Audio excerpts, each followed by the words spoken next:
여러분의 계좌는 아직도 파란불이십니까? 저희가 빨갛게 바꿔드리겠습니다. 손실극복 프로젝트 나 믿고 따라와. 네, 오늘 하루도 고생 많으셨습니다. 이번 주 참 별로예요. 맞아요. 계속해서 파란불이 나오고 있고 또 우리 개인 투자자분들께서는 코스피보다는 코스닥이 또 많이 또 계시잖아요. 그런데 또 코스피에 비해서 코스닥이 좀 크게 흔들려서 이것도 좀 많이 걱정입니다. 맞습니다. 네. 아직까지도 주도주가 확실하게 지금 잡히고 있지 않은 가운데 그러다 보니까 조금은 금융주라든지 통신주 같은 좀 보수적인 섹터들은 움직이는 것 같고 네. 오늘 특히나 5G가 좀 호재가 들려오면서 강세를 보였던 점이 또 많은 분들의 눈에 띄었을 것 같습니다. 네, 아무래도 9월 들어서는 뭐 FOMC도 있고 거기에다 경제 지표도 계속해서 보고 가야 되기 때문에 맞아요. 경계감이 짙게 좀 깔려 있는 것 같고요. 시장에서 또 어떠한 또 악재들이 있는지 궁금해하실 것들 많으실 것 같습니다. 오늘 진단 받아보시면서 겸사겸사 알아가셨으면 좋겠습니다. 네, 지금부터 저희만 믿고 따라오시면 되겠습니다. 오늘 함께 해주실 두 분 소개해 드릴게요. 토마토 투자클럽의 김영일 전문가님, 더 커넥트머니의 박철순 이사님 함께합니다. 두 분 안녕하십니까? 안녕하십니까? 안녕하세요. 반갑습니다. 자, 오늘도 두 분과 함께 종목에 대한 이야기 꽉 채워보겠습니다. 저희 2시간 동안 진행되거든요. 종목 진단 2시간 꽉 채워서 달려가 볼 테니까 궁금하신 종목 있으시다면 지금 이 시간에 확실하게 풀어가시고 내일장을 든든하게 준비하시면 되겠습니다. 유튜브를 통해서 종목명, 매수가, 비중 남겨주시고요. 매수문의 남겨주셔도 좋고요. 전화상담 02-325-8200번, 325-8200번으로 문의 전화 주시면 되겠습니다. 네, 지금 한 100분 넘게 함께 해주고 계시고요. 네. 지금 저희에게 인사를 해주시는 분들도 계십니다. 오승님, 그리고 오데트님, 그리고 현경님께서도 함께하고 계시고 또 이렇게 에코프로라는 큰 종목으로 와, 아이고. 오늘 뭐 이 종목과 관련해서 또 할 말이 많으실 것 같습니다. 요새는 에코프로 아니고 에코포로라고 하더라고요. 포로. 이 에코프로에 포로처럼 묶여있는 아. 지금 개인 투자자분들이 그렇습니다. 많아서 네. 에코포로라고 하시던데 우리 현경님께서도 포로 중에 한 분이시군요. 그렇습니다. 이게 수익 나야 정은진 되는데. 님도 에코프로 빠르게 또 남겨주셨는데 궁금한 많네요. 내용 많으신 것 같아요. 네, 오늘도 뭐 이런 부분 2차전지 쪽에서 궁금증이 많으실 텐데 겸사겸사 저희가 한번 녹여보도록 하겠습니다. 네. 자, 올려주시는 동안 저희는 사전 접수 종목으로 가보겠습니다. 자, 말하기 무섭게 바로 저희는 에코프로 BM으로 갑니다. 네, 그렇습니다. 네. 양극재 가는데요. 8550님께서 올려주신 종목입니다. 30만 9천 원에 사셨어요? 네. 아. 지금 30만 원 깨졌죠. 그렇죠. 11% 손실이고 20%를 담으셨기 때문에 이것도 뭐 적지 않은 비중이다라고 좀 볼 수가 있겠고요. 한번 시세 나오고 이제 상황 보다가 이제 점점 내려가니까 좀 걱정이 많이 되실 것 같습니다. 매수하신 지 얼마 안 되셨어요. 9월 1일에 지인이 추천해줘서 샀다고 하시네요. 네. 아마 여기보다 30만 원을 좀 지켜주지 않을까라는 생각을 하셨을 것 같은데 계속해서 지금 에코프로 그룹주들 전체적으로 분위기가 좋지 않죠. 네. 하지만 시청자님께서 일단 연말까지는 조금 더 가져가 보자라고 지금 마음을 먹었습니다. 연말까지 가져갈 때 어떤 대응 전략이 필요한 건지 저희 한번 찾아보도록 하겠습니다. 네, 한 3, 4개월 정도 남아있는데 1분기 동안 뭔가 반응이 있을지 알아보겠습니다. 네. 자, 우선은 박철순 이사께서는 에코프로 BM 관련해서 키워드 주셨으면 좋겠습니다. 연말 반등 기대감입니다. 맞춤 키워드네요. 가져볼만 하겠는데요? 좋아요. 네, 그리고 김영일 전문가는요. 지금은 숨 고르기 구간입니다. 좋습니다. 뭔가 기대감이 살짝 있는 좋습니다. 그런 키워드입니다. 네. 이사님부터 부탁드릴게요. 네, 일단은 지금 뭐 에코프로비엠을 비롯해서 많은 분들이 2차전지 관련된 종목 때문에 고민하시는 분들이 많을 것 같습니다. 최근에 이제 기간 조정도 좀 길어지고 있고 가격 조정이 계속적으로 이어지고 있는 상황이기 때문인데 일단 오늘 에코프로비엠에 대해서 그래서 궁금하신 분들이 많을 것 같아요. 일단 하나씩 리스크 요인과 그다음에 앞으로에 대한 기대감 살펴보도록 하겠습니다. 네, 첫 번째는 일단 2차전지 실적 우려감에 대한 부분들이 조금씩은 이제 해소가 될 것으로 보고 있는 상태입니다. 최근에 2차전지 업종의 주가가 계속 조정을 받았던 가장 큰 이유는 사실 실적 부진에 대한 우려감 때문이었는데 일단 리튬 가격이 많이 하락했다는 거는 많이들 아마 뉴스로 접해보셨을 것 같아요. 리튬 가격이 하락을 하다 보니까 제품 판가가 연동해서 떨어질 수밖에 없겠죠. 그러다 보니까 수익성과 매출이 부정적일 것이다라는 예상치가 나오면서 이런 실적에 대한 우려감이 주가를 좀 내려오게 만들었다. 이렇게 보시면 될 것 같습니다. 자, 거기다가 이제 전기차 수요가 좀 위축됐다라는 이야기도 아마 많이 들어보셨을 것 같은데 아무래도 이 QE 성장이 역시 둔화가 되면서 이런 것들도 역시나 주가를 한 단계 내려오게 만드는데 주요한 원인 중에 하나였습니다. 다만 이제 이 P 가격과 그다음에 Q 양 모두 다 하반기 4분기부터는 일단 일단 저점을 만들고 반등 기대감 그리고 내년까지도 조금 이어질 것으로 보고 있는 상태인데요. 조금 더 보면은 에코프로비움 역시나 이 판가락률도 계속적으로 완화가 될 것으로 보고 있습니다. 내려올 만큼 내려왔다라는 거죠. 그래서 리스크가 조금씩 해소가 되고 있는 과정에 있는 상황이다. 그래서 일단 기대감이 있다라고 보시면 될 것 같고요. 조금 더 자세하게 보면 전기차 수요에 대한 부분들을 먼저 보면 일단 앞으로 이제 3만 달러대의 보급형 전기차가 앞으로 계속 많이 나올 겁니다. 그래서 일단 대량 보급이 이어지고 그다음에 금리도 조금씩 인하가 된다라고 하면 구매자의 부담도 좀 덜어지기 때문에 일단 전기차 수요는 지금보다는 하반기 그다음에 내년으로 갈수록 점차 늘어날 가능성이 높다라고 보고 있는 거고요. 그다음에 2023년도 양극재 그리고 배터리 가격이 계속적으로 하락을 했었는데 그러다 보니까 올해 이 가격이 하락하면서 내년 2024년도에는 자동차 가격도 어느 정도 인하가 되면서 역시나 구매자들의 부담이 더 덜어질 가능성이 높다라는 판단입니다. 그래서 전기차 수요에 대한 부분들, 수요가 너무 떨어지고 있다라는 부분들에 대한 어떤 리스크 부분은 점차 내년으로 갈수록 해소가 될 것이다. 이렇게 보시면 될 것 같고요. 그리고 하락 중인 리튬 가격, 이것도 가장 큰 리스크 요인 중에 하나인데, 리튬 가격에 지금 보통 4분기부터 이제 하방 경직성이 나올 걸로 보고 있는 상태입니다. 일단 지금 중국의 탄산 리튬 스팟 가격이 킬로당 한 28달러 정도 되거든요. 네. 28, 네. 그런데 지금 리튬을 생산하고 있는 기업의 이 생산 단가를 보면 킬로당 18달러에서 20달러예요. 많이 이제 격차가 좁혀졌거든요. 그래서 일단 지금의 추세를 본다면 이제 4분기 때쯤 되면 바닥 만들고 이제 리튬 가격도 반등할 가능성이 높다. 그러면 우리가 지금 가지고 있었던 2차전지 배터리 관련된 종목들의 리스크 요인이 역시나 조금씩 해소될 가능성이 있다. 이렇게 보시면 될 것 같고요. 네. 마지막으로 또 이제 기대감이 뭐냐면 수주속이 좀 요새 잘 안 들렸던 것 같은데 일단 연말로 갈수록 신규 수주에 대한 기대감이 좀 높습니다. 배터리 관련된 기업들의 신규 수주 그리고 증설에 대한 내용들도 앞으로 계속 나올 걸로 보고 있는데 일단 선도 기업들 주가 반등에 힘이 실리면 전체적으로도 어느 정도 수급이 좀 유입이 되면서 시장 분위기는 훨씬 더 좋은 쪽으로 바뀔 것으로 예상을 하고 있습니다. 예를 들어서 뭐 LG 에너지 솔루션 같은 경우는 도요다랑 뭐 신규 수주에 대한 기대치가 굉장히 높아지고 있는 상태고요. 삼성 SDI 같은 경우도 현대차로부터 신규 수주가 예상이 하반기에 되고 있는 상태입니다. 그래서 일단 대표적인 기업들의 수주속이 들리면 이 배터리 셀 기업들이 당연히 소비자 기업들로 주문을 넣겠죠. 그래서 일단은 에코프로비엠도 이들 업체로부터 수주가 지금 예상이 되고 있는 상태입니다. 그래서 하반기 때 이런 신규 수주에 대한 기대감이 시장에 더해지게 되면 에코프로비엠을 비롯해서 선도 기업들 어느 정도 가격 조정을 마치고 반등 가능성이 있다. 그래서 좀 더 긍정적으로 보셔도 된다라는 말씀을 전해드리도록 하겠습니다. 네. 도대체 에코프로 왜 이러냐라면서 정말 답답하고 화나신 분들 많으실 것 같은데 네. 좀 안개가 이제 연말이 다가오면서 좀 거쳐지고 그러게요. 다시 한번 반등의 기회가 오지 않을까라는 희망적인 진단을 좀 도와주셨습니다.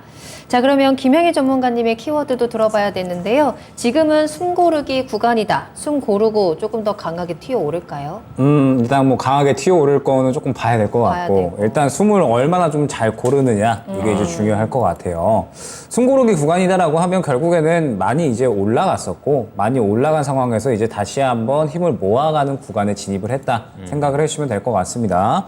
지금 2차 전지 쪽이 기대감이 워낙에 폭발을 하면서 상승이 나왔었잖아요. 그런데 이제 뚜껑 까고 보니까 하반기에 생각보다 실적이 그렇게 잘 나오지는 않을 것 같다라는 이러한 이제 생각들. 그러면서 지금 이제 에코프로 BM 같은 경우에 3분기 실적 같은 경우에는 그래도 가이던스에는 어느 정도 부합할 것으로는 예측이 되고는 있는데 다만 시장에서 기대했던 만큼은 나오지는 않을 것이다 라고 이제 대충 예측이 되고 있어요. 네. 그렇기 때문에 이 부분이 그대로 기대감은 폭발을 했는데 생각보다 3분기 실적은 그냥 겨냥한 수준으로 나올 것 같으니까 그 기대감을 그대로 소멸하면서 조정이 나오고 숨고르기 구간에 진입을 했다라고 생각을 해주시면 될 것 같습니다. 다만 이러한 부분들은 이제 4분기에 이 판가가 이제 하락을 했었던 부분들이 어느 정도 회복을 하면서 실적도 마찬가지로 회복이 될 것으로 기대가 되고 있고 철순 이사님께서 말씀 주셨던 것처럼 한 내년 정도 됐을 때에는 다시 한번 이제 회복세를 보이는 그러한 모습을 보여줄 것으로 생각이 되고 있어요. 그렇기 때문에 일단 뭐 지금 현재 상태에서 에코프로 BM은 타이밍은 저는 좀 기다리는 부분이 중요하다라고 생각을 합니다. 네. 역시나 지금 시장에서 워낙에 이제 2차 전지가 조정이 조금 많이 나오고 있고 숨고르기 구간이 진행이 되고 있는데 저는 어떻게든 그렇게 될 수밖에 없다라고 저는 생각을 하고 있어요. 네. 왜 그렇냐라고 하면 워낙에 지금 시장이 주도주가 가기 힘든 시장이죠. 시장이 하락을 하면서 지금 이 금리 인상에 대한 우려감이 다시 솟아오르고 있고 CPI도 지금 대기 중인데 CPI도 이제 이번에 올라갈 것으로 예측이 되고 있고 주도주가 올라가기는 힘든 상황이란 말이죠. 그렇기 때문에 2차 전지는 일단 당분간은 조금 더 이제 포트 뒤편에 밀어놓는 편이 좀 좋지 않을까 생각이 되고 숨고르기 구간이 끝나고 나면 결국에는 올라올 거다라고 생각을 하고 있습니다. 그런데 다들 알고 계시겠지만 프리미엄이 많이 붙은 주가인 거는 분명하다라고 생각을 합니다. 그렇죠. 그런데 2차 전지는 사실 프리미엄만으로는 설명이 안 되죠. 왜냐? 기대감이 워낙에 크게 형성이 되는 섹터다 보니까 프리미엄 플러스 알파가 저는 분명하게 있다라고 생각을 하거든요. 네. 그렇기 때문에 2차 전지는 결국에는 저는 기대감이 다시 차오르는 구간이 중요하다라는 점. 그 기대감은 결국에는 또 어느 정도 이 수급으로서 시장에 관심이 나타날 거기 때문에 결국에는 이제 이 시장의 수급이 다시 한번 유입이 되는 구간을 기다려야 되지 않을까 생각합니다. 인사동님께서 숨을 어디까지 고르는지가 이제 중요하다라는 댓글을 남겨주셨는데 대단합니다. 어디까지 기다렸다가 또 어디까지 우리가 목표가 체크해야 되는지는 잠시 후에 조금 더 자세하게 저희가 가격 전략 체크해 드릴 거고요. 네. 사실 지금 에코프로뿐만 아니라 2차 전지 전체 섹터에 대한 이슈 중에 하나라고 하면 바로 2차 전지 인버스 ETF가 아닐까 싶습니다. 맞아요. 이제 많아요. 어제부터 시작이 됐고 굉장히 이쪽으로 사람이 많이 몰리고 있다고 하는데 그렇다는 건 계속해서 2차 전지가 더 하락할 것이다라고 생각하는 사람들이 더 많다라는 뜻이잖아요. 이거에 대한 영향도 있을까요? 아주 적절한 시기에 ETF를 제대로 KB에서 만든 것 같아요. 그러니까. 네, 일단 사람들이 계속 빠지고 있는 타이밍을, 상태였는데 네. 그렇다고 이거 매도할 수는 없고 그렇다고 하락에 베팅하는 상품은 없는데 딱 이 타이밍에 딱 나왔다라는 거죠. 노련하죠. 네, 그러다 보니까 일단 이틀 동안 계속적으로 올라가고 있는 모습인데 일단 저는 그래도 지금 사실 뭐 에코프로비엠을 예로 본다면 사실 최고가 대비했을 때 50% 넘게 지금 할인이 됐거든요. 주가가 굉장히 많이 그렇죠, 빠진 맞아요. 상태입니다. 네. 거의 뭐 7월달에 올랐던 상승폭을 다 반납을 했으니까요. 그리고 연말 반등에 대한 기대감들도 아까 말씀드린 것처럼 기대감이 좀 있기 때문에 이제 저점을 좀 만들 때라고 보고 있는 거고요. 물론 ETF 쪽으로 들어가는 자금이 사실 여기로 들어갔다면 더 빠르게 2차 전지들이 반등이 나올 수 있기 때문에 네. 조금 아쉬운 부분이긴 하지만 사실 저는 그렇게 크게 생각은 안 하고 있습니다. 오히려 이게 ETF가 계속 앞으로 유지가 된다라고 하면 이 사실 순기능도 있거든요. 왜냐하면 이제 이상 급등을 많이 했었잖아요. 사실 2차 전지가 그렇죠. 맞아요. 계산하지도 못할 정도로 계속 급등이 했었는데 그런 것들을 좀 눌러주면서 아무래도 투자자 입장에서는 타이밍이라든지 매매 타이밍이라든지 이런 것들 변동성을 좀 완화시키는데 도움을 줄 수 있을 거라고 봅니다. 특히나 지금 사실 이 증권업계 운용사 쪽에서 이런 걸 만들 때 사실 이거를 단기적인 용도로 만든 것도 있거든요. 사실 네. 뭐 리스크 해지용으로도 있지만 단기 네. 트레이딩 너무 주가가 많이 올랐을 때는 사실 불안하잖아요. 그럴 때는 그렇죠. 하방에도 베팅할 수 있는 그런 해지성 상품으로 만든 건데 이걸 만들면서 또 그쪽에서도 말하는 게 중장기적으로는 또 올라갈 것이다.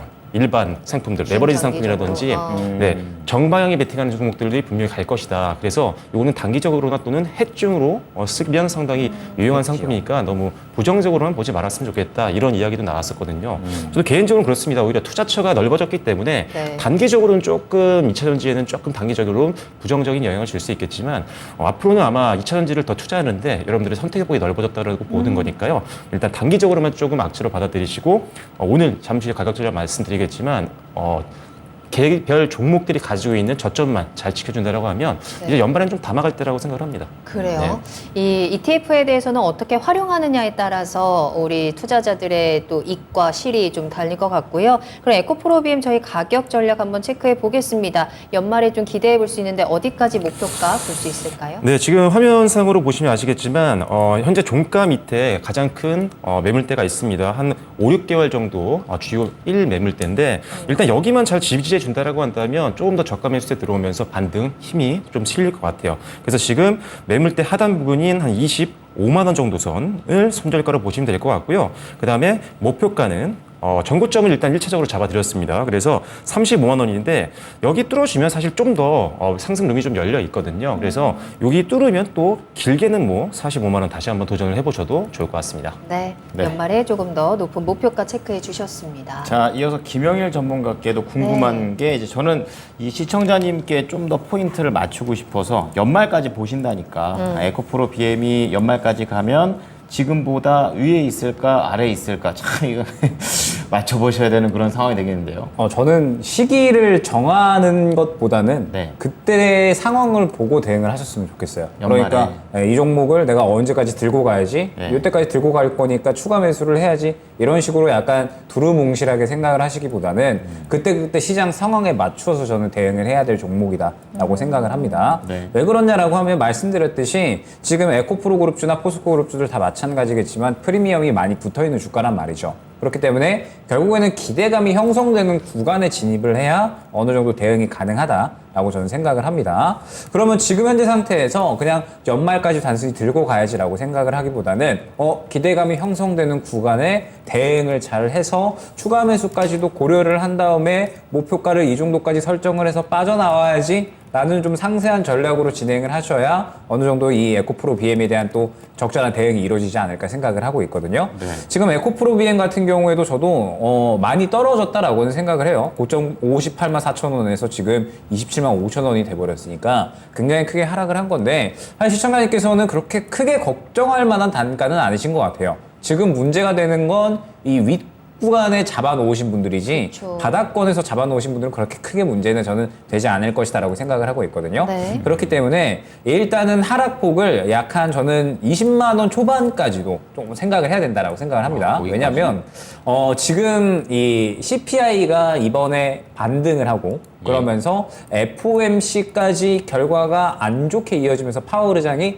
연내 금리 인상 한 번 더 할게 라고 한다면 최악의 시나리오. 네, 안 좋은 시나리오까지도 항상 생각을 해야 된다라고 네. 보거든요. 그러면은 시장의 주도주들이 조금 더 하락을 할 수가 있고 그러면은 또 이제 열려 있는 구간이 20만 원 초반대 한 22만 원 정도까지는 확인이 되기 때문에 네. 일단 최악의 상황을 가정해서 이 정도 구간까지는 좀 열어놓는다라고 생각을 해주시면 될 것 같고 네. 그러면서 뭐 생각을 해보면 결국에는 빠져봤자 이 정도 구간이다라는 뜻이 되거든요. 올라올 때에는 저는 약간 이 35만 원에서 36만 원 구간까지 마찬가지로 가능하다라고 생각을 하고 있기 때문에 저는 시청자님께서 어찌됐든 에코프로 BM을 수익으로 빠져나오실 생각이 있다라고 한다면 네. 한 번 더 매수할 만한 이 구간을 생각을 하셨으면 좋겠어요. 20만 원대 초반에서요? 뭐 빠진다고 해서 바로 이제 사시는 게 네. 아니라 항상 말씀드리지만 결국에는 시장에 관심이 들어와야 되고 관심은 수급으로 나타난다라고 말씀을 드렸었죠.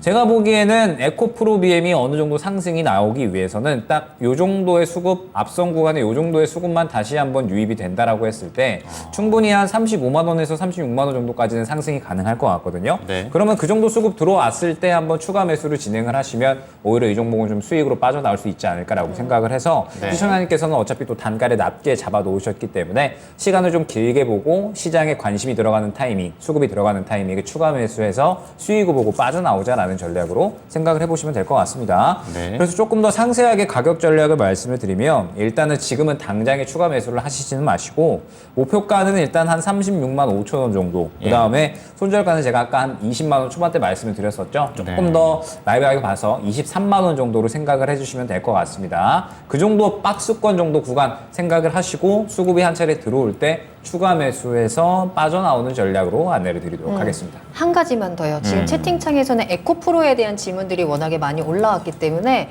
에코프로가 오늘 90만 원 깨졌잖아요. 에코프로 BM이랑 비슷하게 앞으로 움직일까요? 저는 모멘텀 받아가면서? 다 마찬가지라고 생각을 해요. 비슷비슷하게. 에코프로 그룹주들, 포스코 그룹주들 다 마찬가지겠지만 한 번에 기대감이 폭발을 하면서 다 같이 상승이 나왔기 때문에 네. 결국에는 다 같이 이 기대감이 다시 한번 형성되는 구간이 중요하다라고 생각을 합니다. 근데 최근에 약간의 조금 분위기가 바뀐 건 포스코 DX가 호재가 나오면서 혼자서만 갔잖아요. 그렇기 때문에 그러한 가능성도 생각을 해야 돼요. 에코프로가 가버리는데 에코프로 BM이 안 가버린다거나 뭐 이러한 어허. 가능성까지도 생각을 해야죠. 물론 같이 가겠지만. 머리 아프네요. 네. 그래서 지금 시장이 굉장히 여러 가지 시나리오로 저는 생각을 해야 된다라고 보고 있고 네. 그렇기 때문에 일단 저는 에코프로랑 에코프로 BM이 같이 간다라고는 보고 있지만 어찌됐든 시장의 여러 가지 가능성. 그래서 에코프로도 저는 이 구간이 굉장히 좀 중요하다라고 생각을 합니다. 지금 이 121선 구간을 뭐 조금 있으면 또 이제 앞두게 되는데 이 구간을 지켜주면서 반등이 나오게 된다라고 했을 때에는 저는 뭐 다시 한번 대응할 수 있는 추가 매수 구간까지 나온다라고 보고 있고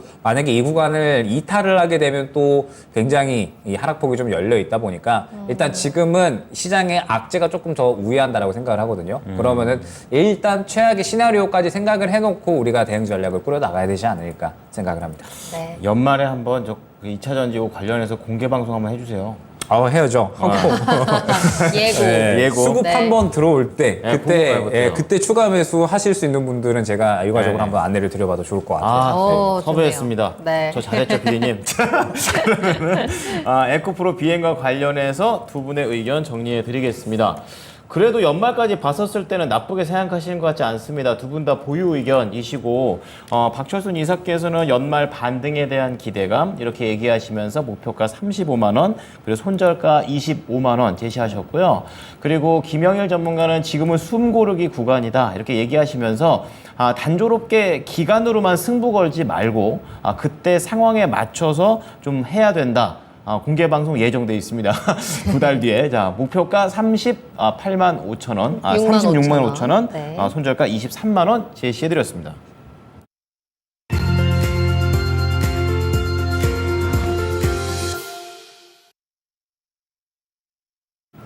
네, 나만 믿고 따라와 스피드 종목 진단 시작하겠습니다. 네. 궁금하신 종목명, 매수가, 비중 남겨주시면 저희가 그에 대한 해결책 실시간으로 전해드릴 거고요. 매수 문의도 좋습니다. 도대체 이런 장에서는 어떤 종목을 사가야 되나요? 라는 질문도 아까 올려주셨는데 합니다. 예. 지금 혹시라도 좀 눈여겨보고 있는 종목 있으시다면 올려주시고 미리 꼭 점검 받아보시길 바랄게요. 자, 그리고 저희 전화로도 상담 가능하니까요.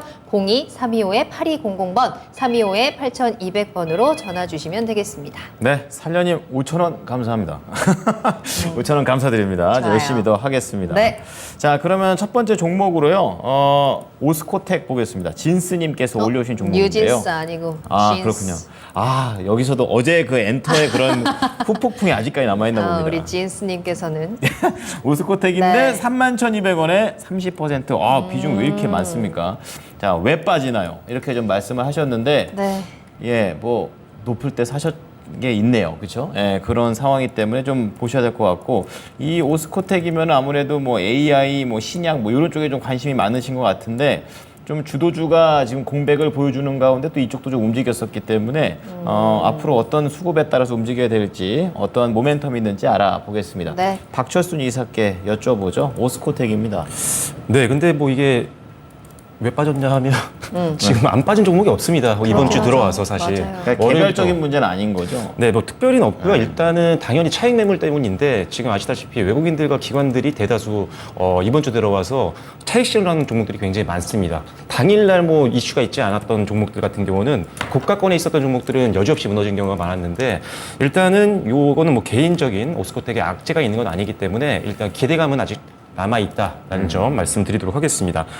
사실 오스코텍이 이제 유한양행이랑 해서 계속적으로 같이 움직임들이 좀 좋았었거든요. 시장 대비해서 또 제약바이오 업종들 중에서도 굉장히 좋은 흐름을 보였는데 뭐 당연히 가지고 계신 분들은 아시겠지만 이 레이저 티닙에 대한 지분을 갖고 있는 게 바로 오스코텍입니다. 그래서 지금 이게 사실 2015년도인가요? 그때 이제 유한양행으로 이 회사가 기술 이전을 했었고요. 그 다음에 저기 이제 얀센 쪽으로 유한양행이 이제 기술 수출을 했습니다. 그래서 지금 임상이라든지 이런 것들에 대한 결과가 꾸준하게 지금 나오고 있는데 상당히 좀 기대감이 좋거든요. 그리고 경쟁사들의 어떤 최근 발표를 봤을 때는 조금 기대치보다 떨어지는 면들이 좀 있어서 오히려 유한여행이라든지 이 오스코텍이 가지고 있는 이 레이저 티닙에 대한 기대감이 최근 들어서 계속 올라왔었고 그래서 주가도 함께 시장 대비 굉장히 강한 흐름을 보여줬다라고 보시면 될 것 같습니다. 일단 지금 이게 이제 유한양행에서 하고 있긴 하지만 대부분 주도를 하고 있지만 이 얀센에 수출하고 나서 이게 상업화가 된다라고 한다면 일단은 이 중에서 얀센으로부터 이제 유한양행이 수취하는 이제 로열티가 있을 거 아니에요. 네. 이 부분에서 한 20% 정도를 이 회사가 가지고 오게 됩니다. 국내에서도 이제 렌라자 같은 경우도 역시나 수익이 들어오는 구조이기 때문에 일단 기대감이 좋고 지금 현재 진행 상황이 상당히 양호한 편이기 때문에 이 부분이 다시 한번 또 부각이 되면 시세는 한 번 정도 또 나올 수 있겠다라는 생각이고요. 일단 4분기 때 얀센에서 임상 3상에 대한 병용 임상인데 요거 데이터 발표가 앞두고 있습니다. 기대감이 역시나 있기 때문에 하반기 때 일정적으로도 좀 더 기대를 해볼 만한 부분들이 있다. 이렇게 보시면 될 것 같습니다. 그 이외에도 이제 뭐 면역항암제라든지 뭐 알츠하이머 관련된 치료제들, 그다음에 혈소판 감소증 관련된 치료제들 등등등 상당히 다양한 파이프라인을 보유하고 있는 기업이기 때문에 뭐 이런 것들도 중간중간에 보너스 개념으로 이슈가 된다라고 하면 주가에도 좀 좋은 영향을 줄 수가 있겠죠. 다만 일단 하반기 아직 생각보다 많이 남은 것 같기도 하지만 또 금방 끝날 수도 있습니다. 12월 달 금방 오거든요. 그 안에 이슈가 한번 나와서 시세가 나오면 빠르게 좀 정리를 하는 게 좋을 것 같아요. 왜냐하면 기대감은 있지만 아직 수익으로 연결된 건 없고요. 아직 전체적인 재무제표 상태는 일단 손실이기 때문에 영업 손실이기 때문에 리스크 관리는 철저히 하셔야 될 것 같습니다. 그래서 지금 화면상으로 제가 표시를 해드렸는데 일단은 고점까지는 한번 도전을 해볼 만할 것 같습니다. 뭐 어제도 뭐 거의 달 뻔했으니까요. 그래서 최고가 부분인 한 3만 5천 원 정도를 일단은 목표가로 보시면 좋을 것 같고요. 그다음에 9월달 저점 부근입니다. 26,500원 정도 선을 일단 손절가로 보시고 요 안에서 박스권으로 한번 당분간 대응을 해보시고 시세 일정 같은 거 나오면서 시세 분출했을 때는 분할 매도로 수익을 챙기시면 좋을 것 같습니다. 네, 박스권 대응 전략으로 함께 보시죠. 오스코텍 목표가 35,000원 그리고 손절가 26,500원 제시합니다. 네, 다음 상담입니다. 홍길동님 오셨고요. 네. 솔리드 가지고 계시네요. 5,850원에 20% 가지고 계십니다. 일단 전문가님들께서는 5G 섹터 어떻게 생각하시는지가 궁금합니다. 라는 질문도 남겨주셨고요. 이제 오늘 좀 상승이 나오면서 오늘 드디어 수익으로 전환을 했는데 앞으로 더 가져가야 되는 건지 시작과 끝이 틀린 요즘이라 너무나도 불안해요. 라는 댓글까지 함께 남겨주셨습니다. 자, 그리고 솔리드는 김영일 전문가님의 저희 히든카드 중에 하나기도 했었거든요. 목표가 6,500원까지 잡아주셨었는데 솔리드 오늘 이제 뭐 5G 섹터 전체적으로 분위기가 좋았습니다. 이 분위기 6,500원까지 조금 더 들고 갈까요? 일단은 솔리드는 실적이 워낙에 좀 잘 나왔었기 때문에 5G 통신 장비주 중에서도 워낙에 이제 실적이 호실적으로 나와주면서 그래서 최근에 이렇게 시장이 안 좋은데도 불구하고 실적이 잘 나오고 있다면 그 다음에 최근에 또 이제 핫했었던 이슈인 양자 컴퓨터 관련된 이슈를 또 보유하고 있다라고 설명을 드렸었죠. 네. 그래서 이제 두 가지 이슈를 보유하고 있다라고 말씀을 드렸는데 다만 이제 오늘 같은 경우에는 살짝 다른 이슈가 하나 나왔었죠. 아이폰 15이 최근에 굉장히 핫하잖아요. 그렇죠. 네, 지금 이제 또 주위에서 산다 만다 하는 얘기가 굉장히 많이 나오고 사고 있는데, 싶습니다. 예. 네, 또 가격이 꽤 비싸죠. 근데 아이폰이. 비싸긴 한데 더 오르지는 않았다길래 약간 또 마음에 위안을 하면서 저 친구들이 한번 이제 견적을 뽑아봤는데 네. 190만 원 막 이렇게 나온. 아. 아이폰이 200만 원이에요. 그러니까요. 지금? 200만 원 거의 시대가 열려가지고. 노트북보다 비싸요. 예. 그래서 일단은 아이폰 15이 나오면서 굉장히 좀 시장에서 핫한 상황인데 네. 여기에 이제 와이파이 6E가 탑재가 됐다라고 해요. 우리가 쓰는 6E? 보통이 이제 와이파이 6인데 조금 더 확장 진짜요? 규격이라고. 빠르다는 거죠. 그쵸. 더 빠르고, 그럼 더 이제 더 잘 받아오고. 그래서 이게 이제 탑재가 됐다라고 이야기가 나오게 되면서 5G 종목들이 같이 상승이 나온 거예요. 그러니까 약간의 시장이 안 좋은 가운데 테마단을 탄 거죠. 그래서 오늘 같은 경우에 보게 되면 머큐리가 상한가를 가버렸잖아요. 네. 머큐리가 상한가 가면서 5G 쪽에 전체적으로 이 업종 분위기를 살짝 끌어올렸다라고 생각을 합니다. 그러면 이러한 상황에서 솔리드도 같이 어느 정도 이 분위기를 탄 부분이 저는 없지 않아 있다라고 생각을 해요. 네. 물론 지금 현재 상태에서 그림 자체가 굉장히 긍정적인 건 맞습니다. 최근에 수급도 여전히 잘 살아있는 모습 확인할 수 있고 오늘 다시 수급 들어가 줬고 앞선 구간에 매매로까지 소화를 해줬기 때문에 그림은 여전히 긍정적이나 네. 시청자님께서 말씀 주신 부분 지금 현재 시장이 워낙에 급등락이 굉장히 좀 강하다라는 부분이 조금 중요할 것 같아요. 그렇기 때문에 저는 이번 주에 한 차례 정도 이제 차익 실현에 대한 부분을 생각을 해주시면 좋지 않을까. 제가 솔리드 같은 경우에도 막 길게 본다라는 느낌보다는 단기적으로 보는 느낌으로 이제 추천을 드렸던 거거든요. 그러면서 오늘 시간으로 약 한 2% 가까이 상승이 나오면서 내일 시가로 갭으로 이제 떠줄 겁니다. 중요한 부분이 지금 6,200원 구간에 윗꼬리를 그렸었던 매물 구간이 확인이 되거든요. 일단 1차로 한 6,200원 정도, 그 다음에 2차로 제가 설명드렸었던 한 6,500원 정도까지 구간까지 보시고 만약에 그 정도 구간까지 상승이 나왔는데 강하게 뚫어주지 못한다면 그러면서 차익 실현이 조금 나오는 분위기가 형성이 된다면 솔리드 같은 경우에는 어느 정도 차익 실현에 대한 부분도 고려를 해주시면 좋을 것 같습니다. 다만 지금 현재 그림은 굉장히 긍정적이기 때문에 뭐 추가적인 상승에 대한 부분은 충분히 더 생각하셔도 좋을 것 같고 다만 시장의 분위기가 조금 좋지 않은 만큼 보수적으로 접근해야 될 필요는 있다 생각이 됩니다. 알겠습니다. 솔리드 원래 가지고 있던 바람대로 지금 잘 타고 가고 있었는데 오늘 갑자기 옆에서 불어온 바람을 네. 타버렸습니다. 그래서 단기적인 대응이 좀 필요할 것 같고요. 6,200원 기준으로 해서 수익을 좀 챙기시는 것도 현명한 전략이 될 것 같습니다. 네, 오늘 출연진 두 분께 제가 궁금한 게 하나 있는데 지금 방금 전에 밑에 하단에 나갔습니다. CPI 나왔는데요. 나왔네요. 네, 나왔는데 우선은 근원 소비자 물가 지수가 전월 대비 예상치가 0.2였는데 0.3으로 살짝 올라갔고요. 그리고 소비자 물가 지수 8월 전년 대비해서 3.6이 예측이었는데 3.7로 올랐고 네. 전월 대비해서는 딱 보합, 그러니까 0.6 그대로 예상에 부합하는 모습이 나왔습니다. 이 한 점수로 따진다면은 몇 점 정도 될까? 조금씩 높게 나오긴 했는데. 자, 우선 김영일 전문가 몇 점 정도 주십니까? 근원 CPI가 조금 올랐죠. 오른 거죠. 예, 0.1 올랐죠. 네. 더, 예상보다. 그러면 지금 시장에서 예상했던 것보다는 많이 안 좋게 나온 거죠. 그러니까 시장에서 예상을 했었던 부분이 이제 저번에 3.2% 나왔잖아요. 네. 그래서 이번에 3.6% 나올 걸로 예상을 했고, 다만 이제 근원 CPI가 조금 낮아질 것으로 기대를 했어요.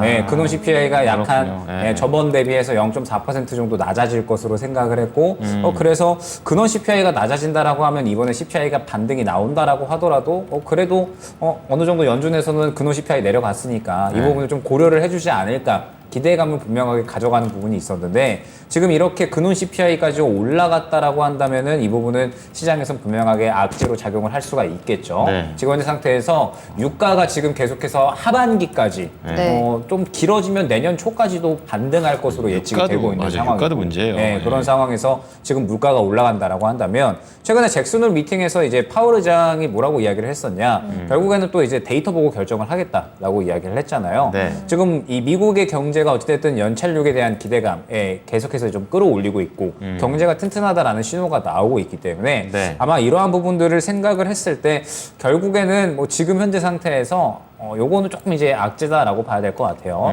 그러면 일단 시장에 내일 살짝 좀 충격이 있을 수가 있을 것 같고 네. 다만 이제 우리가 생각을 해봐야 될 부분이 결국에는 FOMC가 중요하겠죠. FOMC에서 과연 이번에 CPI가 안 좋게 나왔는데 지금 이미 연준 내에서는 그래도 이 부작용에 대한 이야기들이 좀 많이 나오고 있습니다. 네. 지금 미국의 기준금리가 5.5%인데 5.5%에서 여기서 더 올려버리면 부작용이 슬슬 생겨날 수 있다. 커질 수 있다는 의견이 많이 나오고 있는 상태거든요. 올리기도 애매하네요. 네, 지금 현재 상태에서 그러한 이야기들이 좀 많이 나오고 있고 지금 미국 경제도 튼튼하다라는 이야기가 나오는데 과연 이러한 성장도를 또 이어갈 수 있을 것인가 우려감도 나오고 있는 상태이기 때문에 지금 양측의 의견이 어느 정도 좀 맞부딪히는 그러한 구간이라고 보시면 될 것 같아요. 근데 이러한 와중에 유가 올라가고 CPI가 반등해버리니까 금리 인상에 대한 우려감까지 생기는 겁니다. 네. 그렇기 때문에 일단은 다음 주까지는 조금 더 보수적으로 봐야 될 것 같고 결국에는 FOMC 결과에 따라서 또 방향성이 나뉘지 않을까 생각이 됩니다. 이사님도 내일 좀 이게 타격이 많이 클까요? 어떻게 보십니까?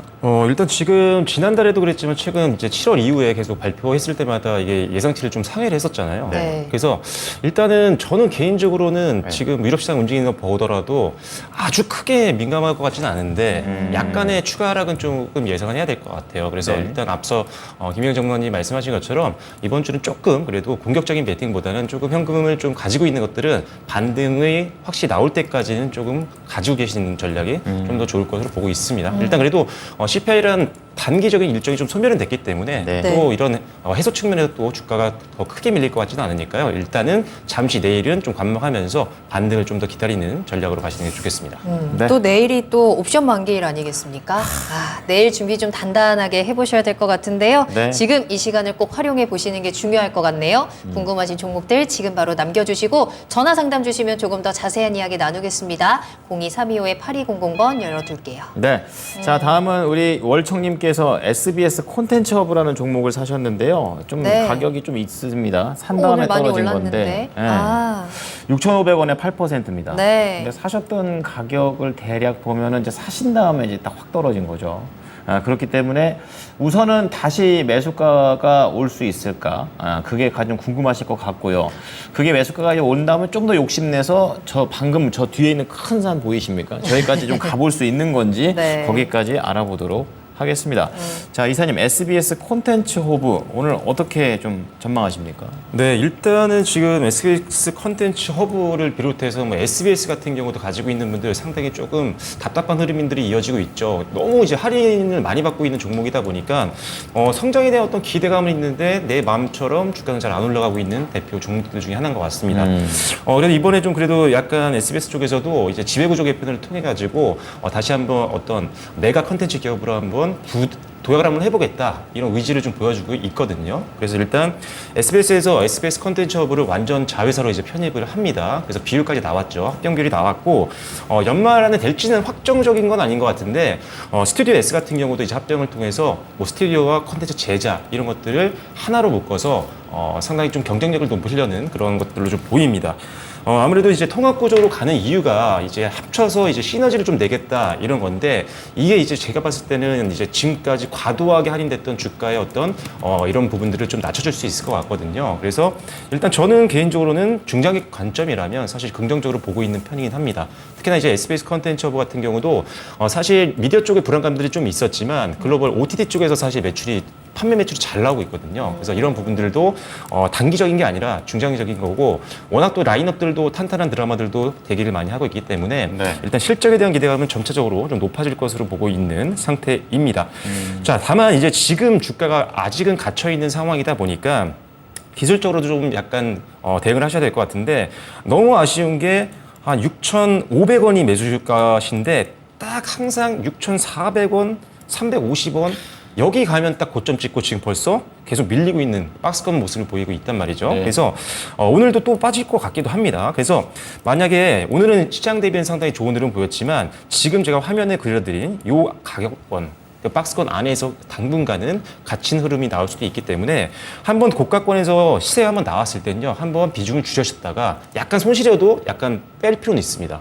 그리고 나서 절반이라도 파시고 그 다음에 다시 박스권 하단으로 내려와서 반등 나올 때 그때 절반이라도 팔았으면 평단을 낮추실 수 있잖아요. 그러면 일단 매수가까지 가지 않으시더라도 수익으로 어느 정도 빠져나올 수 있는 타이밍이 나올 수 있다는 거죠. 그래서 6,500원 갈 때까지 계속 들고 가는 게 아니라 6,500원 근처까지만 가도 일단 비중을 한 절반 정도 줄여놓으시고 그 다음에 예상대로 박스권 상단에서 저항받고 내려온다면 그때 다시 한번 이 현금화 시켰던 50%를 재매수하는 데 활용을 하신 다음에 평단을 낮추시고 수익권으로 갈 수 있는 발판을 만들어 놓으시는 게 좋을 것 같습니다. 그래서 참 아쉽습니다. 6,500원 조금만 넘어갔어도 좀 파셨을 텐데 이게 딱 이게 매수가까지 안 오면 사람들이 참 하기가 어렵거든요. 이게. 억울해요. 네.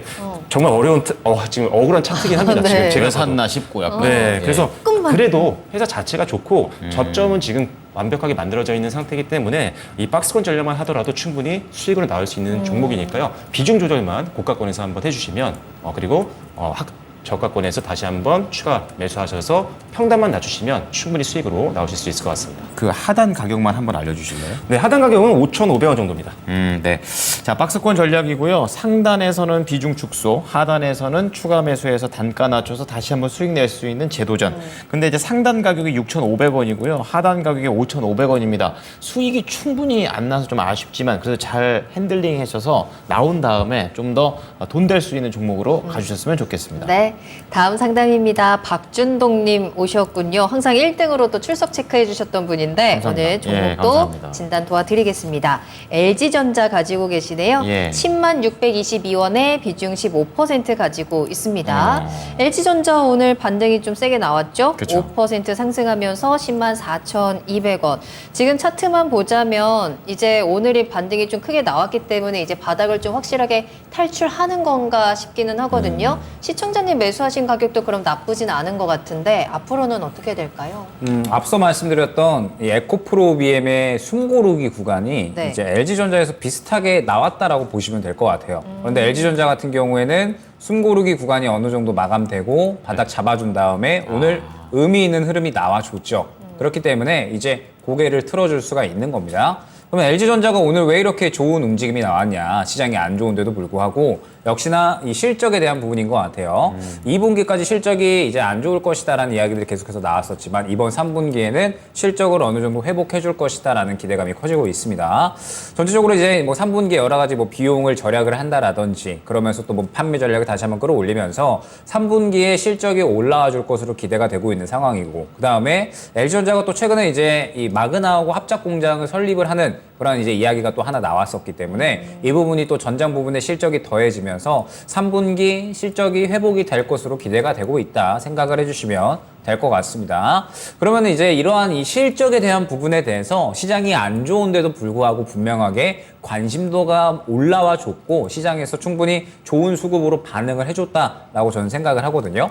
그렇기 때문에 LG전자 같은 경우에는 저는 추가적인 상승에 대한 부분을 충분히 꾀하셔도 좋을 것 같습니다. 어찌됐든 이 실적에 대한 긍정적인 이야기가 나왔고 오늘 반응을 해준 만큼 추가적으로 그 실적에 대한 반응이 더 나올 확률이 높다라고 보시면 될 것 같아요. 그렇기 때문에 일단 지금 현재 구간에서 수익권을 조금 더 노리시도록 하는데 일단 1차 목표가를 정하고 가야겠죠. 1차 목표가는 11만 원 안내 드리도록 하겠습니다. 이 정도 구간에 보게 되면 LG전자가 또 이전 구간 11만 원 이후에 또 매물대가 형성이 되어 있기 때문에 이 구간을 또 한번 소화를 해주어야지 추가적으로 상승이 나올 수가 있겠죠. 그러면 소화를 해준다라고 하는 뜻은 결국에는 지금 현재 구간에서 또 이 추가적인 수급이 더 유입이 되어야 된다라는 뜻이 됩니다. 그렇기 때문에 일단 추가적인 상승에 대한 부분은 조금 더 깨하시되 11만 원 구간의 1차 매물벽이 확인이 되니까 이 구간을 강하게 뚫어주지 못하면 한번 정리하셨다가 저점에서 다시 한번 잡는 전략 그 다음에 뚫어준다라고 하면 12만 원 정도까지 2차 목표가 노릴 수 있을 것 같으니까 일단 지금은 긍정적으로 들고 가시면 될 것 같습니다. 네, 실적 회복 기대감과 함께 오늘 의미 있는 반등이 나왔고요. 수익을 조금 더 챙겨가시면 되겠습니다. 1차 11만 원, 2차로는 12만 원까지 목표가 체크하세요. 네, 다음 종목은 지연 해피님이 올려주신 사막 콘덴서입니다. 네. 58,800원에 10%. 오. 너무 높죠. 계속 빠지네요. 오늘도 빠집니다. 근데 이걸 뭐 MLCC로 보는 건지 아니면 SMR로 뭐 소역 원전 이쪽으로 보시는 건지 어쨌든 사신 다음에는 계속 내려가가지고 이게 매수가에서 너무 멀어지고 있으니까 포기하실까봐 좀 걱정이 됩니다. 자, 우선 이사님, 이 사막 콘덴서 다시 한번 재기의 발판은 없습니까? 사실 지금 최근에 이번 주 월요일 정도 때 원래 반등을 한번 좀 기대를 해볼 수 있었던 기술적 구간이었는데 그랬군요. 시장이 좀 받침이 안 됐던 게 좀 아쉽습니다. 이런 종목들이 이번 주에 꽤 많이 나왔거든요. 회사의 어떤 전망은 괜찮고 저점까지 내려와서 추가 매수를 좀 고려해볼 만도 했었는데 뭐 시장이 밀리다 보니까 좀 지지선이 무너진 부분들은 좀 아쉬운 것 같아요. 일단 전반적으로 지금 외국인들과 기관들이 동시다발적으로 팔고 있는 상태입니다. 9월 6일부터 외국인들은 계속 비중을 좀 축소하고 있는 모습이고 기관들도 마찬가지인데 연기금이 좀 주도적으로 지금 팔고 있는 모습이 나오고 있는 상태입니다. 일단 중장기적으로는 물론 사막컨대에서는 뭐 계속 볼 만한 부분들이 많죠. 사실 MLCC 쪽에서는 뭐 기대감이 너무나도 있는 회사이기도 하고 물론 IT 쪽 세트 쪽에서의 매출은 사실 조금 부진한 게 사실이긴 합니다. 하지만 IT 쪽도 지금 수요가 전반적으로 좀 개선되고 있는 모습들이 전체적으로 좀 나오고 있는 상태이기 때문에 단기로는 좀 별로지만 중장기로는 회복 기대감이 충분히 있다. 그리고 기대가 되는 부분들은 사실 이 전장용이죠. 요새 대기업들이라든지 대다수의 글로벌 기업들이 전장 쪽으로 엄청 많이 투자를 많이 하고 있죠. 그만큼 많이 엄청난 고성장을 우리가 평가를 하고 있기 때문인데 사막컨텐츠도 사실 지금 전장 쪽에서의 매출이 상당히 잘 나오고 있는 상태입니다. 그래서 앞서 말씀드렸던 IT 세트 쪽에서 나오지 못한 부진한 실적들을 여기서 커버를 해주고 있는 상태인데 이쪽이 사실 더 좋은 거는 이 IT 쪽보다는 전장용 쪽에서의 MLCC 매출, 그러니까 이익률 같은 게 훨씬 더 높습니다. 쉽게 생각하면 마진이 더 높다라고 보시면 되는데 이쪽이 성장을 하고 있는 거기 때문에 전체적으로는 앞으로 뭐 실적 구조에 대해서는 좀 더 양호한 쪽으로 가지 않을까라는 기대감이 있는 거죠. 거기 앞서 말씀드린 IT 쪽 업황만 좀 더 다시 회복이 나온다면 두 사업부가 다 동시에 성장할 수 있는 부분들이 있기 때문에 일단 그런 것들을 봤을 때는 중장기로는 좋다. 다만 지금은 일단 주가가 좀 많이 빠지고 있고 수급이 좀 돌아오지 않았기 때문에 비중을 좀 축소하실 생각도 하고 계셔야 될 것 같아요. 내일 만약에 동시효과에서 좀 많이 밀린다라고 한다면 저는 일단의 현금화를 좀 말씀드릴게요. 좀 아쉽긴 하지만 왜냐면 오늘 장대모로 빠졌고 전저점을 완벽하게 좀 뚫고 내려갔기 때문에 그리고 하단 부분에 사실 이평선이라든지 기타 지금 볼만한 특별한 어떤 지지선 부분들이 잘 안 보이거든요. 그래서 지금 문제가 뭐냐면 지금 1년 정도 차트를 봤을 때 37,500원 정도가 이게 지금 주요 매물대가 뭉쳐있는 마지막 하단이거든요. 그래서 여기가 지금 거기서 걸려있긴 해요, 지금. 근데 여기 무너지게 되면 순간적으로 투매가 나올 수 있습니다. 그래서 내일 조금 장 초반에 동시고 때 좀 많이 밀리기 시작하거나 장 초반에 좀 객파락해서 출발을 한다고 한다면 일단 최소 비중은 50%에서 전량 현금화 이 둘 중에 하나를 선택하시는 게 좋을 것 같아요. 그래야지 추가 하락이 나왔을 때 일단 평단을 50%를 파셔야 평단을 좀 조절할 수 있거든요. 그래야지 손실률도 줄일 수 있고 추가적으로 빠져나올 때도 힘을 받을 수가 있습니다. 그래서 일단 내일 개파락 출발하거나 동시효과 때 2%대 이상 좀 빠지기 시작하면 일단은 전량현금화 또는 최소 50% 정도는 현금화를 해놓으시면 좋을 것 같고요. 다만 중장기는 좋습니다. 그래서 일단 목표가는 제가 보고 있는 목표가는 일단 현재 기준에서는 1차적으로는 47,000원입니다. 47,000원을 1차 목표가로 잡아드리겠고요. 업황이 계속 회복이 된다고 하면 사실 55,000원까지 2차 목표가로 보고 있는 종목이니까 일단 지금 비중이 10% 져서 나중에 다시 확실하게 돌아서는 차트가 나오면 추가 매수도 한번 고려해 보셔서 매수가를 좀 낮추시면 수익으로도 충분히 중장기로 나올 수 있는 종목이라고 말씀드리겠습니다. 네, 중장기 내용이 좋습니다. 47,000원 그리고 2차 목표가 55,000원. 하지만 이제 내일 장 초반의 움직임을 잘 체크하셔가지고 개파락이 나오거나 아니면 마이너스 2% 이상 밀렸을 때에는 전량 매도 또는 50%라도 줄이셨으면 좋겠습니다. 네. 다음 종목입니다. 송송이랑님께서 살려주세요라고 하시면서 올려주신 종목인데요. 아휴. CJ ENM이고요. 네. 매수가가 많이 높아요. 14만 1,130원입니다. 비중 15% 가지고 있고요. 14만. 가망이 없는 걸까요? 라고 남겨주셨는데 가지고 계신 지 굉장히 오래됐어요. 거의 연단이네요. 2년? 네, 그렇죠. 그리고 매수하신 다음에 주가는 계속해서 내려가기만 합니다. CJ ENM이 뭘 많이 하기는 하는 것 같아요. 뭐 미국 엔터사도 인수를 하고 뭐 패션 쪽에도 진출을 하고 사업을 계속해서 확장하고 있는데 확장하는 만큼 주가는 계속 내려가는 듯한 느낌. 어떻게 대응해야 될까요? 그러니까 이제 발을 여기저기 다 걸치고는 있는데 그러니까. 실적이 잘 나오는 기업이 없는 것 같아요. 아이고. 지금 CJ ENM이 갖고 있는 기업들이 굉장히 많은데 TVN, 뭐 티빙, 그다음에 뭐 스튜디오 드래곤, 뭐 아까 말씀드렸던 뭐 미국의 피프스 시즌, 엠넷, 뭐 CJ 온스타일 등등 해서 네. 뭐 미디어, 뭐 영화 산업, 그다음에 뭐 패션, 음악 굉장히 많습니다. 굉장히 많은데 지금 당장에 눈에 띄게끔 그래도 어느 정도 견조한 실적이 나와주는 게 일단 스튜디오 드래곤 하나 정도 지금 TVN도 계속 뭐 실적 안 좋죠. 티빙도 안 좋죠. 뭐 그다음에 피프스 시즌도 지금 계속해서 적자가 나오고 있죠. 안 좋은 상황이 계속해서 이어지고 있다라고 봐야 될 것 같아요. 그러면서 일단은 피프스 시즌이 이번에 영업 손실이 꽤 이제 많이 발생을 할 것으로 300억 넘게 발생을 할 것으로 예측이 되고 있는데 네. 여기가 이제 굉장히 유명한 라라랜드를 만든 곳이거든요. 그래요? 네, 라라랜드를 만든 곳이고 그래서 CJ 라라랜드 너무 ENM이 옛날 얘기지. 그렇죠. 옛날 얘기는 하죠.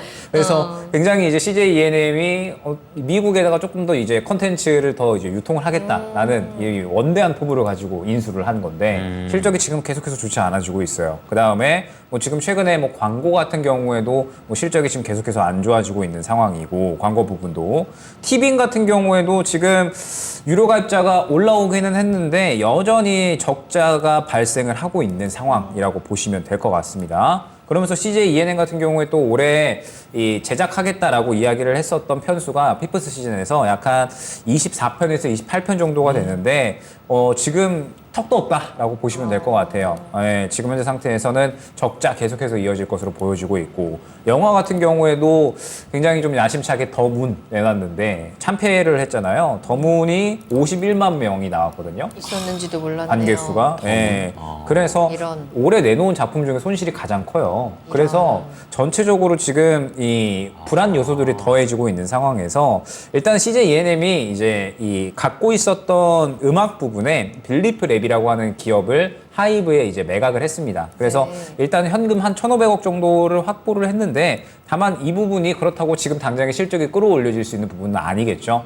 그렇기 때문에 지금 이 문제가 되고 있다라고 생각을 해주시면 될 것 같고 결국 추가 매수를 하려면 무언가 종목의 매력도가 있어야 되고 성장도가 나타나줘야 되고 그러면서 수급이 들어와 주는 구간이 확인이 되면 그 구간부터 추가 매수를 하는 이러한 전략적인 대응을 할 필요가 있다라고 생각이 되는데 CJ ENM 같은 경우에는 일단 당장의 매력도는 부재하다라고 생각이 됩니다. 당장의 매력도는 부재한 상황에서 결국에는 단가 자체도 많이 높으시기 때문에 추가 매수를 하시려면 비중을 상당히 좀 많이 집어넣으셔야 된다라고 생각을 하거든요. 네. 지금 당장 하반기까지도 CJ ENM은 적자 행렬을 조금 이어나갈 것으로 예측이 되고 있어서 그렇구나. 추가 매수에 대한 부분은 고려를 하지 않으시는 게 좋을 것 같고 네. 일단 저는 마찬가지일 것 같습니다. CJ ENM 같은 경우에 해칭 전략 추천드리도록 하겠습니다. 다른 종목으로 최대한 좀 수익을 확보하고 비중을 어느 정도 줄여 놓으셔야 향후에 그래도 CJ ENM이 만약에 어느 정도 살아난다라고 했을 때 그때 구간에 또 이 추가 매수를 해서 빠져나올 수 있는 전략을 가져갈 수가 있으니까 일단 지금은 CJ ENM 같은 경우에는 단기적으로 너무 매력도가 떨어지거든요. 그렇기 때문에 일단 다른 종목으로 최대한 수익 확보를 해놓고 비중 줄여 나가시는 핵심 전략으로 안내를 드리도록 하겠습니다. 네. 가망이 없는 걸까요? 라고 하셨는데 지금 당장 희망의 빛은 보이지 않는 것 같습니다. 네. 조금씩 떠나보내고 저희 충분히 다른 종목들로 그 상처를 치유해 봐야 될 것 같네요. 힘내시길 바라겠습니다. 네, 아니 더문 찾아봤더니 누구 나오는 거예요? 설경구 씨 나오는데요. 멤버는 굉장히 좋고요. 또 이 감독님도 보니까 뭐 신과 함께도 했었고 국가대표도 했었고 미녀는 괴로워 이런 거 했으니까 굉장히 괜찮은 감독님이다 이런 생각했는데 생각보다 재미가 없나 봅니다. 오늘 한번 가서 보세요. 그래도 저요. 우리 주주들에게 힘을 주기 위해서 예. 한번 한 명이라도 더 봅시다. 전 CJ ENM 구내식당에 한번 놀러 가보고 싶습니다. 유명하다니까. 좋겠는데. 네. 자, 51분입니다. 한 종목 더 볼게요. 네. 예, 전화인데요. 받아보죠. 시청자님 안녕하세요. 예, 수고 많으십니다. 네, 감사합니다. 안녕하세요. 자, 우리 시청자님 어떤 게 궁금하십니까? 제가 가지고 있는 종목이 레이크 머티리얼즈예요. 그렇습니까? 네. 얼마에 사셨어요? 19,100원에 25%요. 네, 사신 이후로 좀 계속 안타깝게도 좀 밀리고 있습니다. 예, 회사는 좋은 걸로 알고 이렇게 투자를 했는데 계속 네. 빠지는데 이거 장기적으로 더 이렇게 매수를 해도 되는 건지 그 대표님한테 좀 여쭙고 싶어가지고요. 네, 추가 매수 생각도 있으시다고요? 예, 예. 예, 뭐 이렇게 급한 여유 있는 자금인가요? 예, 예. 예, 알겠습니다. 그럼 레이크 머티리얼즈 사신 이후로 계속 밀리는데 네. 뭐 앞으로에 대한 전망 알아보겠습니다. 이사님 연결해 드릴게요. 네, 레이크 머티리얼즈 뭐 매수하기 전에 알아보셨겠지만 상당히 좋은 회사입니다. 지금 기대감은 충분하기 때문에 여유 자금이라면 결론적으로는 조금 더 홀딩을 하시길 말씀을 드리겠고요. 일단은 이 회사 같은 경우는 TME라고 해서 트리 메틸 알루미늄 요거를 이제 만드는 회사인데 이게 상당히 다양한 분야에 사용될 수 있는 그런 소재라고 보시면 됩니다. 그래서 반도체 쪽에서 매출이 제일 많이 나오고 있고요. 그 다음에 태양광, 그 다음에 석유 쪽, 그 다음에 마지막으로는 디스플레이. 그러니까 이게 이 회사의 어떤 사업 구조를 보면 어떻게 이걸 다 하나 싶은데 이게 얘네가 갖고 있는 강점이라고 보시면 돼요. 그래서 이 TMA라는 소재가 이 회사가 유일하게 생산할 수 있는 기업이다 보니까 사실 주가에도 상당히 좋은 흐름들이 나왔던 거고 지금은 사실 상당히 시세가 많이 나왔었기 때문에 가격 조정이 좀 나올 수 있는 구간이긴 했습니다. 그래서 자연스러운 현상이라고 보시면 될 것 같고 악재가 있는 건 아니니까요. 일단은 조금 더 들고 가시면 될 것 같아요. 일단 태양광 쪽 사업은 상당히 잘 돌아가고 있어요. 그래서 매출 잘 나오는데 뭐 아시다시피 반도체 쪽이 약간 아직은 업황이 아주 좋은 상황은 아니다 보니까 여기서 조금 부진한 내용들이 좀 나오긴 합니다. 그런데 반도체 아시다시피 최근에 이제 업황 돌아서는 모습들이 조금씩 나오고 있기 때문에 반도체 업황 돌아서면요 레이크 머티리얼즈 실적은요 한 단계 더 올라갈 수 있습니다. 그래서 중장기로 보기에는 상당히 좋다라는 평가를 드리도록 하겠고요. 그러다가 간혹 전고체가 또 순환매로 가끔 튈 때가 있잖아요. 전고체 관련된 황화리튬을 이 회사가 개발하는 특허를 가지고 있습니다. 그래서 굉장히 중요한 거거든요. 전해질에 들어가는 핵심 소재이기 때문에 요거 만약에 개별 이슈로 만약에 시세가 나온다, 그때는 빨리 빠져나오시는 게 좋을 것 같아요. 왜냐면 테마성으로 올라간 거는 또 급하게 또 빠지기 마련이니까 굳이 그걸 또 기다렸다가 할 필요도 없고 테마로 급등 나왔을 때는 파시고 다시 내려올 거거든요. 그러면 그때 다시 또 매수하시고 중장기 베팅하시면 여러 번에 걸쳐서 매수할 수 있는 종목이니까요. 일단 가지고 가시면 좋을 것 같습니다. 그래서 일단은 지금 손절 라인은 네. 14,000원입니다. 14,000원인데 지금 비중이 작진 않으세요. 25%이기 때문에 지금 추가 매수를 바로 하는 게 아니라 제가 봤을 때는 일단은 121선 또는 201선 이평선을 좀 돌파했을 때 그때 이제는 반등이 확실히 돌아섰구나라는 게 파악이 됐을 때 매수하시는 게 좋으니까요. 추가 매수를 고려하신다면 16,000원 돌파를 좀 보시고 추가 매수를 고려하시는 게 좋을 것 같아요. 그래서 일단은 손절 라인은 14,000원 그리고 목표가는 고가권 지금 현재 매물대 저항을 고려해서 21,000원으로 제시를 해드리도록 하겠습니다. 네, 시청자님 목표가 21,000원, 손절가 14,000원 그리고 앞서서 말씀하셨다시피 중장기 괜찮다고 하시니까 수익 꼭 내셨으면 좋겠습니다.